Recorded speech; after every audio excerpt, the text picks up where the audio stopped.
Hello दोस्त नमस्कार। मैं अखिलेश कुमार हाजिर हूँ आपके बीच में स्टडी एजुकेशन 95 चैनल के माध्यम से। तो आज हम लोग साइकोलॉजी का एक नया चैप्टर स्टार्ट करने चल रहे हैं जिसका नाम है अधिगम। अधिगम कौन से चैप्टर स्टार्ट करेंगे? अधिगम। तो अधिगम के विषय में हम संपूर्ण जानकारी इस चैप्टर में लेंगे। तो इसका पार्ट 1 लेके आ रहे हैं, पार्ट 2 इसके बाद हम अधिगम के सिद्धांत को लेकर बाद में आएंगे। तो पार्ट 1 के विषय में अध्ययन शुरू करेंगे। तो आपके चैप्टर का नाम क्या है? अधिगम। क्या है? अधिगम यानी क्या है? इसी इंग्लिश में कहेंगे लर्निंग।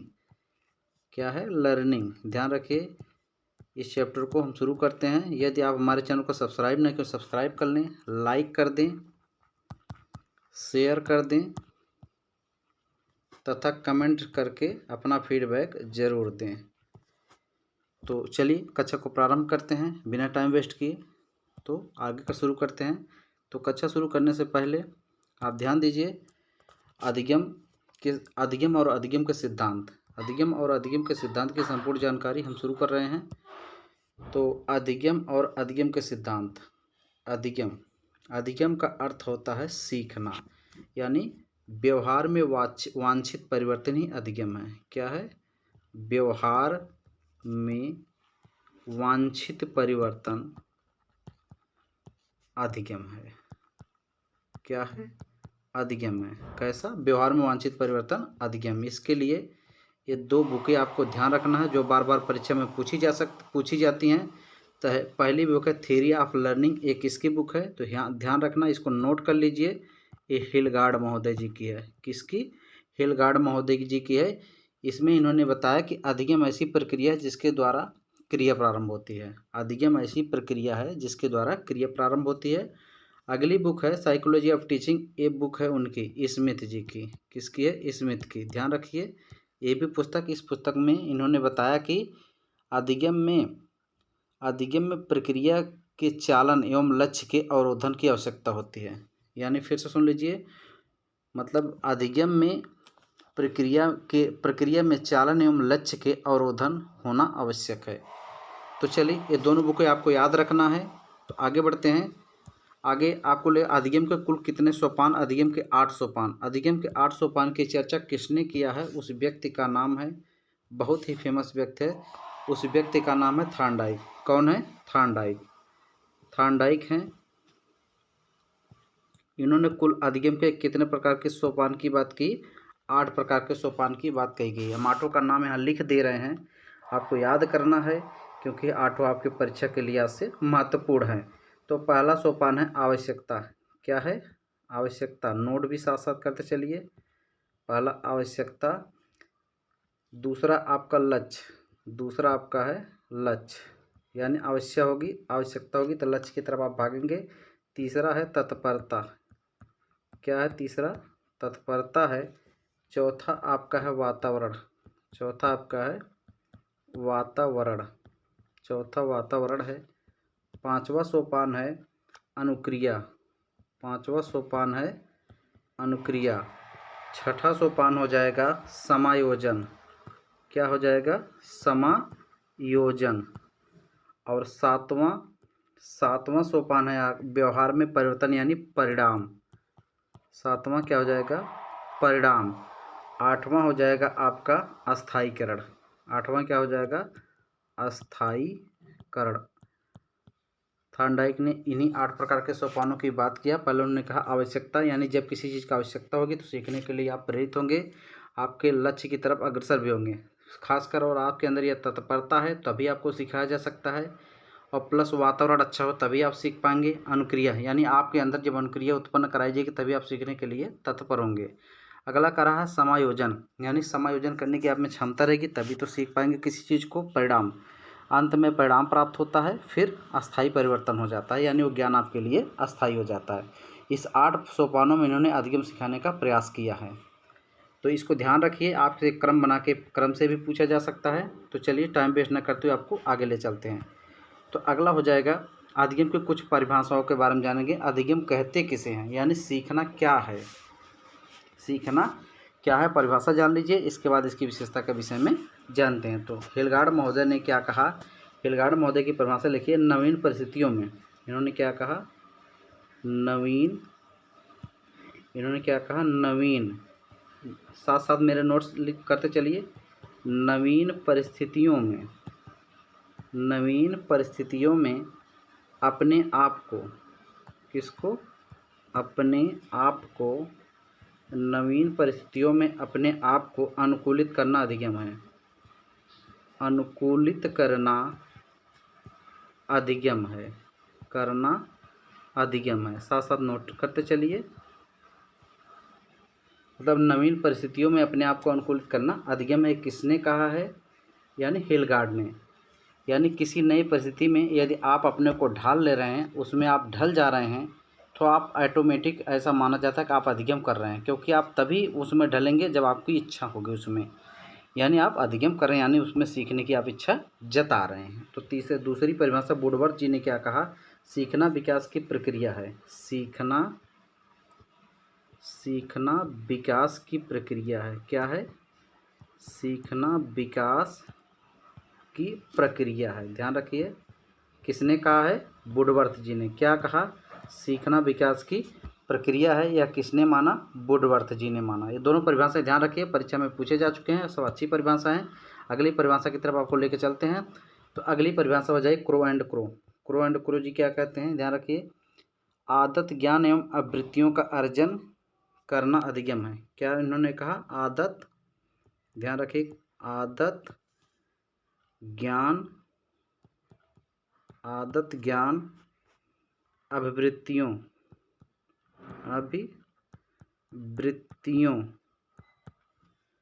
का अर्जन करना क्या है?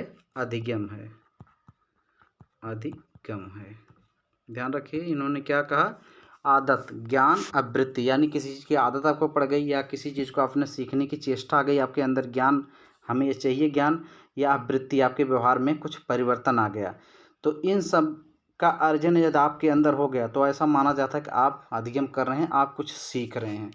चलिए अगली परिभाषा किसकी है? गेट्स अन्य की बहुत इंपॉर्टेंट परिभाषा है। प्रशिक्षण एवं अनुभव द्वारा। प्रशिक्षण एवं अनुभव द्वारा, ये कई बार पूछा गया, ध्यान रखिए। प्रशिक्षण एवं अनुभव द्वारा व्यवहार में परिवर्तन अधिगम है। अनुभव द्वारा व्यवहार में परिवर्तन क्या है? अधिगम है। क्या है? अधिगम है। ध्यान रखिए, प्रशिक्षण एवं अनुभव द्वारा व्यवहार में परिवर्तन अधिगम है, क्योंकि कोई चीज़ सीख लेंगे, यदि आपके व्यवहार में कोई परिवर्तन हो, ऐसा माना जाता है कि समाज में कि बच्चा ये सीख चुका है। तो चलिए अगली परिभाषा की तरफ आपको लेकर चलते हैं। अगली परिभाषा स्किनर जी ने क्या कहा है? स्किनर की परिभाषा ध्यान रखिए, कई बार पूछा गया है। स्किनर का एक शब्द याद रखिए, इन्होंने हमेशा उत्तरोत्तर की बात किया है। किसकी बात किया है? उत्तरोत्तर की। व्यवहार में उत्तरोत्तर, अभी रीट में भी पूछा गया क्वेश्चन है हाल ही में। व्यवहार में उत्तरोत्तर उत्तरोत्तर शब्द है तो स्किनर को बिना सोचे लगा दीजिएगा। व्यवहार में उत्तरोत्तर सामंजस्य की प्रक्रिया, उत्तरोत्तर सामंजस्य की प्रक्रिया, उत्तरोत्तर सामंजस्य की प्रक्रिया अधिगम है। क्या है?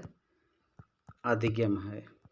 उत्तरोत्तर सामंजस्य की प्रक्रिया अधिगम है। गिलफोर्ड ने क्या कहा? गिलफोर्ड की परिभाषा, व्यवहार के कारण व्यवहार में परिवर्तन अधिगम है। ये भी पूछा जा चुका है क्वेश्चन।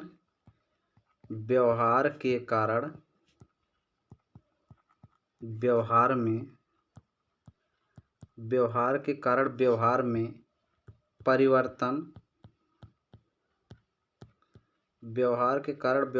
परिवर्तन अधिगम है। क्या है? अधिगम है। व्यवहार के कारण व्यवहार में परिवर्तन अधिगम है। परिभाषा ध्यान रखिए, साथ साथ याद भी करते चलिए। यानी अगले परिभाषा की तरफ आपको लेकर चलते हैं। क्रॉनबेक ने क्या कहा? क्रॉनबेक की भी अच्छी परिभाषा है, ध्यान रखिए। क्रॉनबेक जी ने क्या कहा? सीखना व्यवहार के परिणाम स्वरूप। सीखना, इन्होंने क्या कहा? सीखना, साथ साथ नोट करते चलिए। व्यवहार, सीखना अनुभव के सीखना अनुभव के परिणाम स्वरूप सीखना अधिगम के परिणाम स्वरूप व्यवहार में परिवर्तन द्वारा व्यक्त होता है। परिणाम स्वरूप व्यवहार में परिवर्तन द्वारा व्यक्त होता है। परिवर्तन द्वारा व्यक्त होता है। सही इन्होंने कहा, यानी जब आपका व्यवहार चेंज हो जाएगा ऐसा माना जाता है कि आप अधिगम कर रहे हैं। यानी आपके अनुभव के द्वारा यदि व्यवहार में कोई परिवर्तन हो रहा है तो ऐसा माना जाता है कि आपने कुछ चीज़ सीख लिया है। चलिए अगली परिभाषा थार्नडाइक की है। थार्नडाइक जी ने क्या कहा है? उपयुक्त अनुक्रिया के चयन उपयुक्त अनुक्रिया के चयन उपयुक्त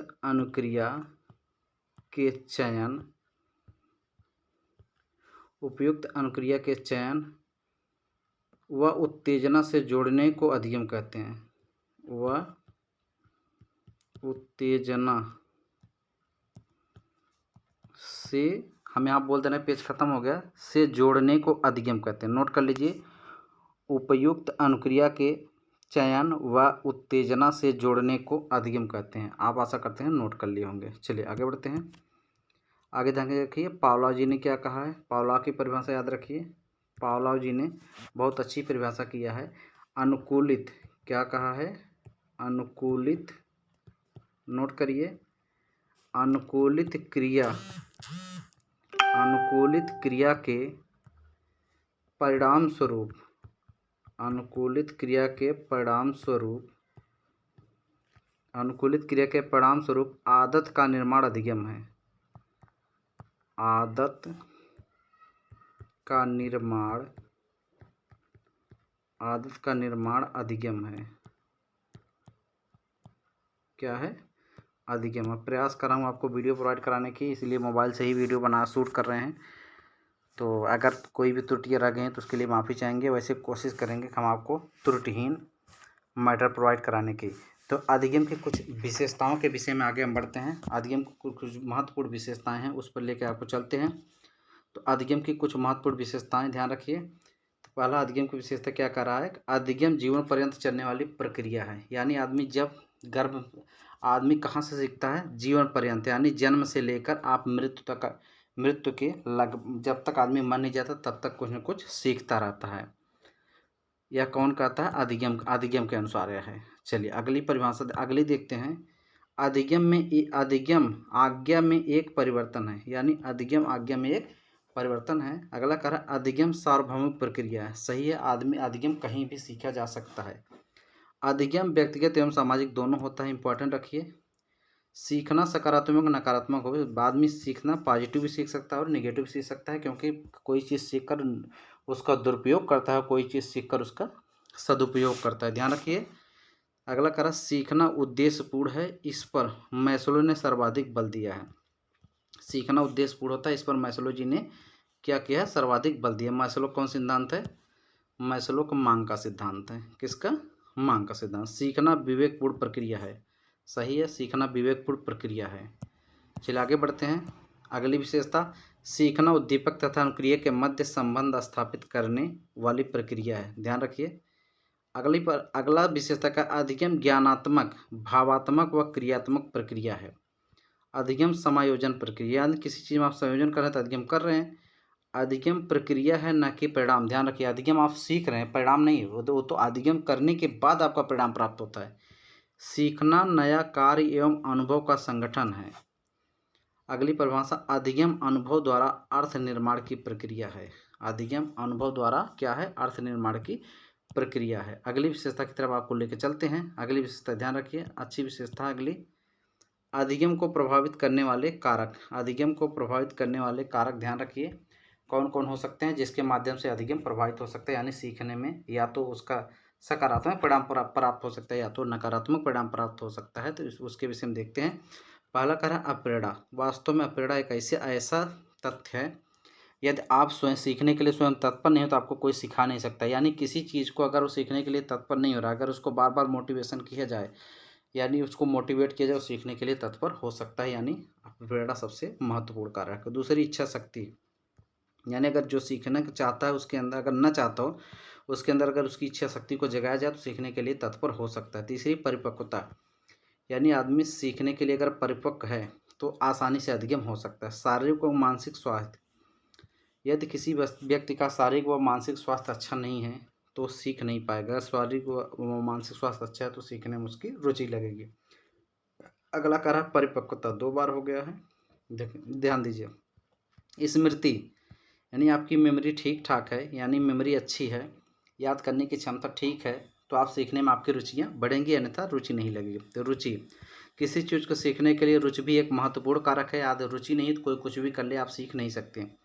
भोजन व औषधियाँ, आपका सही खान पान नहीं रहेगा तो आपका स्वास्थ्य खराब रहेगा, जिससे भी अधिगम में समस्याएं होगी, अधिगम को प्रभावित करेंगे।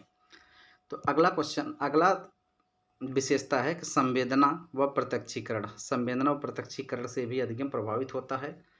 अगला ध्यान व अवधान, ध्यान व अवधान से भी अधिगम प्रभावित होता है। यानी अगला कह रहा है थकान से भी अधिगम प्रभावित होता है। आप थके हुए हैं तो अधिगम नहीं कर सकते।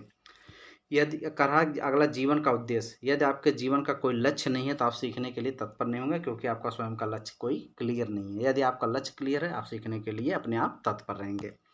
चलिए अगले क्वेश्चन की तरफ, अगले कॉन्सेप्ट की तरफ आपको चलते हैं। अधिगम के नियम, अधिगम के कुल 3 नियम हैं, जिसके प्रतिपादक कौन है? थार्नडाइक। अधिगम के नियम का प्रतिपादक कौन है? थार्नडाइक जी हैं। ध्यान रखिए, अधिगम के नियम के प्रतिपादक थार्नडाइक जी हैं। तो इन्होंने एक पुस्तक दिया था, शिक्षा मनोविज्ञान। कौन सी पुस्तक दिया था? शिक्षा मनोविज्ञान। बहुत अच्छी बुक है, ध्यान रखिए। इन्होंने कौन सी पुस्तक दी? शिक्षा मनोविज्ञान। ध्यान रखिए, शिक्षा मनोविज्ञान। शिक्षा मनोविज्ञान इन्होंने बुक दिया था। इसी बुक में इन्होंने बताया था कुल 3 प्रकार के मुख्य नियम और 5 प्रकार के गौण नियम। यह बुक अगर पूछेगा कब प्रकाशित हुआ तो 1913 में। यह बुक कब आई थी? 1913 में। इन्होंने कुल 3 प्रकार, 3 के मुख्य नियम और 5 प्रकार के गौण नियम की बात कही गई। 3 प्रकार के मुख्य नियमों को जान लेते हैं। कौन कौन से 3 प्रकार के मुख्य नियम हैं? तो पहला है तत्परता का नियम। पहला क्या है? पहला इनका क्या है? तत्परता का नियम। ध्यान रखिए, साथ साथ नोट करते चलिए। पहला तत्परता का नियम कौन है? पहला तत्परता का नियम, लॉ ऑफ रेडीनेस। क्या कहते हैं इसको? Law of readiness. तत्परता का नियम या इसी को कहते हैं मानसिक तैयारी का नियम। नोट कर लीजिए, पहला तत्परता का नियम या लॉ ऑफ रेडीनेस कहते हैं, और इसी को मानसिक तैयारी का नियम कहते हैं। दूसरा अभ्यास का नियम। दूसरा क्या है? अभ्यास का नियम। दूसरा अभ्यास का नियम। दूसरा है अभ्यास का नियम। इसका दूसरा नाम भी नोट करना चाहें तो आप नोट कर सकते हैं, श्रम का नियम। अभ्यास का नियम या श्रम का नियम, इसको इंग्लिश में कहते हैं लॉ ऑफ एक्सरसाइज। क्या कहते हैं? Law of exercise. और तीसरा इन्होंने कहा, तीसरा नियम प्रभाव का नियम। तीसरा इन्होंने क्या कहा? प्रभाव का नियम। क्या कहा? प्रभाव का नियम। पहला तत्परता का नियम, दूसरा अभ्यास का नियम, तीसरा इन्होंने क्या कहा? प्रभाव का नियम। तो अब थोड़ी सी यहाँ समझ लीजिए, इन्होंने तत्परता के नियम में क्या कहा। तो जैसा कि बताया, आप तत्परता का नियम, तत्परता के नियम के विषय में आप नोट करना चाहे तो नोट कर सकते हैं। तो इसके विषय में, जैसे किसी चीज़ को तब तक नहीं सिखाया जाता या किसी व्यक्ति को तब तक नहीं सिखाया जाता जब तक वो स्वयं के लिए तैयार न हो। यदि अगर वो स्वयं से तैयार हो जाता है उसको सिखाने में आसानी हो। फॉर एग्जांपल, जैसे आप सिखा सकते हैं, आप एग्जांपल चाहे तो नोट कर सकते हैं। जैसे घोड़े को तालाब तक तो ले जाया जा सकता है, घोड़े को तालाब तक ले जाया जा सकता है, लेकिन उसको पानी पीने के लिए बाध्य नहीं किया जा सकता। यानी जब तक वह स्वयं उस पानी को पीने के लिए तत्पर नहीं होगा तब तक आप उसको ज़बरदस्ती पानी नहीं पिला सकते हैं। यानी और एक एग्जांपल और कह सकते हैं कि बच्चों को स्कूल तो ज़बरदस्ती भेजा जा सकता है, लेकिन जब तक वह सीखने के लिए स्वयं मोटिवेट नहीं होगा उसको आप सिखा नहीं सकते। यह कौन सा नियम है? थार्नडाइक का फर्स्ट नियम कहता है, यानी मुख्य नियम में फर्स्ट नियम, यानी लॉ ऑफ रेडीनेस। कौन सा नियम है? Law of readiness. अब थार्नडाइक के दूसरे नियम की तरफ आपको लेके चलते हैं। थार्नडाइक का दूसरा नियम क्या कहता है? थार्नडाइक के दूसरे नियम के अनुसार कहते हैं अभ्यास का नियम। कौन सा नियम है? अभ्यास का नियम। अभ्यास के नियम का अन्य नाम इनका है कि श्रम का नियम या लॉ ऑफ एक्सरसाइज। इन्होंने कहा श्रम का नियम या लॉ ऑफ एक्सरसाइज। अभ्यास मनुष्य को दक्ष बनाता है। अभ्यास क्या करता है? मनुष्य को दक्ष बनाता है। इसी में एक दोहा है, जैसे कहा गया है, करत करत अभ्यास ते जड़मत होत सुजान, रसरी आवत जात ते सिल पर परत निशान। यानी अभ्यास के द्वारा किसी भी चीज़ को, किसी भी कार्य को सरल बनाया जा सकता है। यानी जो मंद बुद्धि वाले हैं उसको सामान्य बुद्धि तक लाने के लिए बार बार उनसे अभ्यास करवाया जाता है ताकि वह सामान्य स्थिति में आ सकें। तो इस कौन सा नियम है? अभ्यास का नियम। ये दूसरा इनका कौन सा है? अभ्यास का नियम। तो यूपी टेट के लिए सिर्फ इतना ही जरूरी है, तीनों नियम याद रख लें मुख्य वाले, इसको क्रम से पूछ लेता आपसे। तो इसका अन्य नाम कुछ भी है अभ्यास के नियम का, इसको उपयोग का नियम भी कहते हैं, अनुपयोग का नियम भी कहते हैं। किसको? अभ्यास को। ध्यान रखिए, उपयोग का नियम भी कहते हैं, अनुपयोग का नियम कहते हैं। इसको आप चाहें तो नोट कर सकते हैं। और तीसरा नियम इन्होंने क्या कहा? प्रभाव का नियम। तीसरा प्रभाव का नियम इसी का संतोष का नियम नाम है और परिणाम का नियम नाम है तथा प्रसन्नता व दुख का नियम। ध्यान रखिए, इसका नाम नोट कर लीजिए। प्रभाव का नियम के अलावा संतोष का नियम, परिणाम का नियम, प्रसन्नता व दुख का नियम। इसी को इंग्लिश कहेंगे law of effect. Law of effect, law of effect यानी इसमें क्रिया या का कार्य करने के बाद यदि संतुष्टि प्राप्त होती है तो उसे करना सीख लिया जाता है, अन्यथा नहीं। यानी कहने का मतलब है, यदि हमें सकारात्मक परिणाम होगा तो उस कार्य को करने के लिए हम प्रेरित होंगे। अगर परिणाम नकारात्मक हो रहा तो हम उस कार्य से दूर भागने का प्रयास करेंगे। यह इन्होंने किस तीसरे नियम के अनुसार कहा? प्रभाव के अनुसार। जिस प्रकार से हम प्रभावित होंगे उसी हिसाब से आगे सीखने के लिए तत्पर होंगे, अन्यथा फिर हम उससे दूर भागने का प्रयास करेंगे। तो इन्होंने 3 प्रकार के नियम, तत्परता का नियम, अभ्यास का नियम और प्रभाव का नियम, ये 3 प्रकार के नियम की बात कही है। अगला देखते हैं, इन्होंने 5 गौड़ नियम की बात कही है। कितने? 5 गौड़ नियम की बात कही है। तो 5 गौड़ नियम का सिर्फ नाम जान लीजिए, बाकी उसके विषय में बहुत जानने की जरूरत नहीं है। चलिए आगे बढ़ते हैं। तो इसमें पहला हो जाएगा गौड़ नियम में बहुप्रतिक्रिया का नियम। क्या इन्होंने कहा? बहुप्रतिक्रिया का नियम। बहुप्रतिक्रिया का नियम नोट भी कर लीजिए। दूसरा इन्होंने कहा आंशिक क्रिया का नियम। क्या कहा? आंशिक क्रिया का नियम। अब इसके विषय में थोड़ी सी हम चर्चा कर देते हैं। आंशिक क्रिया का नियम। तीसरा इन्होंने कहा मनोवृत्ति का नियम। किसका कहा? मनोवृत्ति का नियम। नोट कर लीजिए, इसके विषय में भी थोड़ी चर्चा कर देते हैं। तीसरा मनोवृत्ति का नियम। चौथा इन्होंने क्या कहा? चौथा ध्यान रखिए, चौथा इन्होंने कहा आत्मीकरण का नियम। क्या कहा? आत्मीकरण का नियम। किसका? आत्मीकरण का नियम इन्होंने कहा। अब पांचवा कहा साहचर्य परिवर्तन का नियम। किसका? साहचर्य परिवर्तन का नियम। ध्यान रखिए, इन्होंने क्या कहा? साहचर्य परिवर्तन का नियम। अब इन्हीं के विषय में थोड़ी चर्चा करते हैं आपके, ताकि आपके दिमाग में इसका कॉन्सेप्ट बन जाए। तो इन्होंने पहला क्या कहा? बहुप्रक्रिया का नियम। यानी कहने का मतलब थॉर्नडाइक ने जब अपना प्रयोग बिल्ली पर किया था, बिल्ली बार बार पिंजड़े से निकलने का प्रयास कर रही थी, कई बार प्रयास की। लास्ट में उसका एक प्रयास ऐसा रहा कि वह पिंजड़े से बाहर निकल गया, उसको भोजन मिल गया। यानी बहुत प्रक्रिया, यानी कई बार आप अभ्यास करने के बाद आपको लक्ष्य की प्राप्ति मिल सकती है। दूसरा इन्होंने कहा आंशिक प्रक्रिया का नियम। दूसरा इन्होंने कहा आंशिक क्रिया का नियम। आंशिक मतलब विषय वस्तु के छोटे भागों में विभाजित करते हुए अंश से पूर्ण की ओर। यानी कहने का मतलब है, कोई विषय वस्तु, कोई लक्ष्य, उसको छोटे छोटे खंडों में, यानी छोटे छोटे यानी टारगेट बनाकर, छोटा छोटा लक्ष्य बनाकर अंत में फाइनल लक्ष्य तक पहुंचना। कहने का ये मतलब है, जैसे आदमी शुरू करता है किसी पर अभ्यास को, किसी चैप्टर को पढ़ने के लिए वह चैप्टर वाइज पढ़ता है। लास्ट में जब उसका कॉन्सेप्ट क्लियर हो जाता है, पूरी तरीके से एक मैराथन क्लास लेकर सब चैप्टरों को एक साथ समाहित कर देता है और उसका परिणाम लेकर परीक्षा में बैठकर आप अपने लक्ष्य को प्राप्त कर लेता है। यानी यह छोटे छोटे लक्ष्यों के माध्यम से बड़े लक्ष्य को हासिल करना। तीसरा क्या करता है? मनोवृत्ति का नियम। मनोवृत्ति मतलब ये कह सकते हैं कि सीखना सकारात्मक दृष्टिकोण पर निर्भर करता है। मनोवृत्ति यानी मन की आवृत्ति।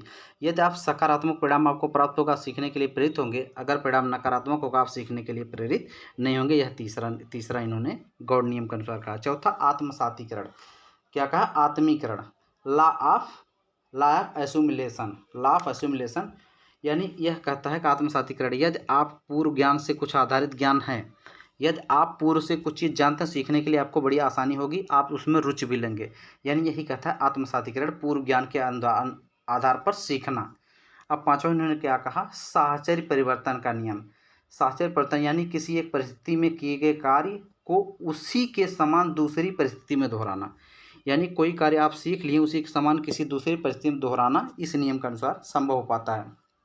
अब जैसे इसको उदाहरण के लिए हम कह सकते हैं, बेटे के दूर जाने पर माँ द्वारा उसकी फोटो के साथ बातचीत करना। बेटे के दूर जाने पर माँ द्वारा उसकी फ़ोटो से बातचीत करना इसके अनुसार संभव है। चलिए, क्लास बड़ा होता जा रहा है लेकिन आपके ज्ञान के लिए लाभदायक है, इसलिए ध्यान दीजिए। चलिए अगले कॉन्सेप्ट की तरफ आपको लेके चलते हैं। अधिगम के उपागम। अधिगम के उपागम के अगर प्रतिपादक है, ध्यान रखिए, बहुत इंपॉर्टेंट क्वेश्चन है। फेरेंस मर्टन। कौन है? फेरेंस मर्टन। अधिगम के उपागम के प्रतिपादक फेरेंस मर्टन है। चलिए आगे, अधिगम के सिद्धांत। अधिगम के सिद्धांतों की चर्चा कल करेंगे, आज सिर्फ इसका विभाजन कर देते हैं। अधिगम सिद्धांत को दो भागों में बांटा गया है, उद्दीपक अनुक्रिया का सिद्धांत और आधुनिक संज्ञानात्मक विकास का सिद्धांत। पूछता है अधिगम उद्दीपन यानी पुनर्बलन कौन सा सिद्धांत पुनर्बलन से संबंधित है और कौन सा सिद्धांत आधुनिक संज्ञानात्मक से संबंधित है। तो इसको भी अन्य भागों में बांटा गया है, संज्ञानात्मक। अब ध्यान रखिए, उद्दीपक अनुक्रिया सिद्धांत। उद्दीपक अनुक्रिया सिद्धांत को दो भागों में बांटा गया, एक पुनर्बलन का सिद्धांत, एक अपुनर्बलन का सिद्धांत। पुनर्बलन में कौन कौन है इसको हम नोट करवा देते हैं आपको। ध्यान रखिए, इसमें आ जाएंगे आपके थार्नडाइक। कौन आ जाएंगे? साथ साथ नोट कर लीजिए, इसमें थार्नडाइक आ जाएंगे। थार्नडाइक के अलावा आपके इसमें थार्नडाइक आएंगे, पावलॉव आ सकते हैं। कौन आ सकते हैं? पावलॉव आ सकते हैं। थार्नडाइक के अलावा पावलॉव आ सकते हैं, पावलॉव आ सकते हैं। पावलॉव के बाद हल आ सकते हैं, इसमें हल हैं, मिल्लर हैं। ध्यान रखिए, नाम नोट कर लीजिए, मिल्लर हैं। इसके बाद वाटसन हैं। कौन है? वाटसन हैं। वाटसन के बाद आपके गुथरी हैं। कौन है? गुथरी हैं। ध्यान रखिए, ये सब किस पर बल दिए हैं? पुनर्बलन वाले पर। इस पर किस पे बल दिए? ये लोग किस पे बल दिए हैं? पुनर्बलन पे। तो चलिए आप पुनर्बलन के बारे में देख लेते हैं। आप पुनर्बलन वाले में कौन कौन है? कौन? अपुनर्बलन वाले में पुनर्बलन वाले में देख लेते हैं कौन कौन है। अपुनर्बलन वाले में आपके हो जाएंगे